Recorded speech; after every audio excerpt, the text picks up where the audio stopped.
Hey everybody, today I am bringing you the ultimate short girl workout. In all seriousness, this video is going to be half satire and then half like actual serious tips. Recently, I made a video talking all about petite fitness and how I think a lot of it is honestly just like a scam. It's a lot of people creating a problem that isn't there to sell you something. I actually did have a number of people write in the comments some helpful tips for shorter people, so I'm going to share them today. But first, we're going to start with the satirical tips because I think that would be a lot of fun. So let's go.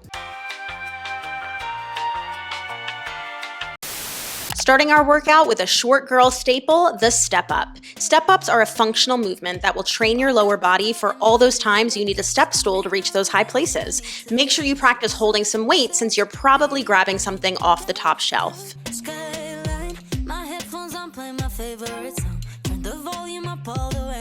Next up, we've got some overhead pressing. As a short girl, objects are often up pretty high, and even if you don't need the step stool to reach something, you'll probably need to bring those arms up overhead, so let's make sure we're training it.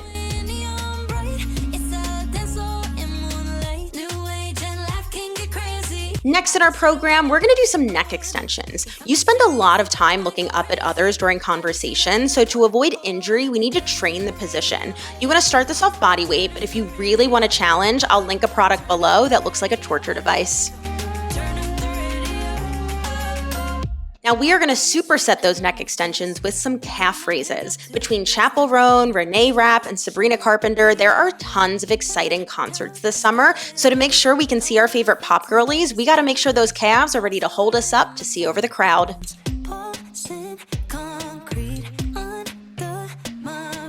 Finally, we're gonna end with a little cardio, lateral bounds. This is a super functional drill because you'll often be below others' line of sight and need to dodge them quickly to avoid injury. Start these slow, but feel free to play with the tempo. Remember, we move in all directions and all tempos in daily life, so we need to train that way.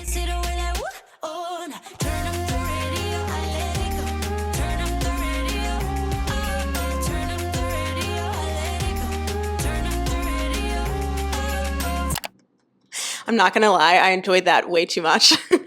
Okay, now we're actually gonna jump into the serious recommendations that I have if you're a little shorter and maybe have trouble utilizing equipment that is built for more than likely a body that's taller than yours. But remember here, it's not that you need to train differently. It's not that you need to choose different exercises or that your body even works a different way than someone taller than you. But there are absolutely ways that you can set up your equipment to get more out of the movement. So let's jump into a few examples.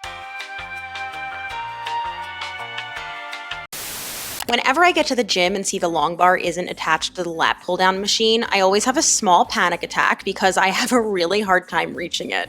Now, someone once told me to take all the weight off, pull the cable down, and then attach it from the floor. But the one time I tried that, the cable slipped out of my hand and a sonic boom was heard all across the gym. So instead, I just stand on the bench and attach it above. Yeah, you still have to stand on a bench in front of a ton of people in the gym, but I found it to be way faster and way less stress inducing.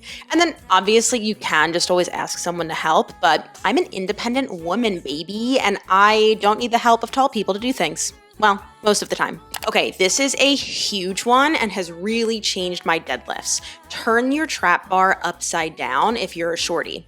Once the plates are on the bar, it's a lot taller, so you're gonna hit the floor before you hit your full range of motion. With the trap bar flipped normally, once the plates are on there, it becomes a lot taller and you're gonna hit the floor before you hit your full range of motion. With that full range, you're gonna get a bigger stretch on your glutes and hamstrings, so you'll get way more out of the lift. Now, make sure you take off some weight if you try this the first time though, because a bigger range of motion equals a bigger effort. For example, if I were to do 4 sets of 8 with the bar flipped normally, I would put 70 pounds on each side. But with the bar flipped upside down, I'm gonna bring that load down to like around 55 pounds on each side. So really it comes down to what you wanna focus on. Do you wanna focus on loading as much weight as possible for more of a max strength goal? Or do you wanna focus on getting more range of motion for more growth? This tip I heard from my fellow shorty, Dr. Mike, over at Renaissance Periodization, but if you find that you can't get full full range of motion in your hack squat machine, try using yoga blocks or pads over your shoulders. A lot of times, if you're under a certain height, the safety pin limits your range of motion at the bottom, which in turn limits the stretch you can achieve on your muscles. So to get around this, you can make yourself taller. Now, I've personally never used a hack squat machine because I've never belonged to a gym that has one, but I just switched gyms last week and my new gym does have one. So one day when it's empty enough, I'm going to whip out this trick for myself. But in the meantime, enjoy this footage from a random man that I found on YouTube. Thank you, random man. All right, my next recommendation is actually for hip thrusts. Most of the time, a traditional bench is just gonna be too high and you're gonna be struggling to even get up on top of it with weight loaded against you. So I'm gonna recommend either using a small box or stacking up some mats like you see here. So we've got a small box here. I'm gonna take my dumbbell, load it right on top of my hips. From here, I'm gonna shimmy my shoulder blades right on top of this box. We drive it up and down, up and down. My final tip is regarding step-ups. Now, even though I kind of roasted this one in my satirical section earlier, step-ups are a great exercise for everybody. But I find that benches are sometimes too high for me to keep my pelvis from lifting on the working side. So to fix this without needing to just find a smaller box or bench, you can actually grab a plate to stand on. This basically makes you taller so you don't need to hike up your hip to get up onto the bench. Now, the size of the plate will depend on your height in relation to the bench. Obviously, in this video, I chose a really tiny plate and it was mostly just due to laziness. Most of the time, I'm gonna grab like a 35 or a 45 pound plate. That's just how tall most of the benches are that I come in contact with. But honestly, I just didn't wanna work that hard while filming this clip. Now, if you also don't wanna work that hard, you can also just grab two 10s or two 15s and stack them on top of each other to make them a little bit taller. All right, so here's the main takeaway that I don't think I explained well enough in my first video that I really want to hit the nail on the head now. English? Great. Yes. Smaller bodies need less energy than larger bodies. Mass takes energy to preserve and maintain. So if someone has more mass, aka they're just in a bigger body than yours, that requires more energy. But to constantly focus on this I can't eat as much as someone 5 times my size.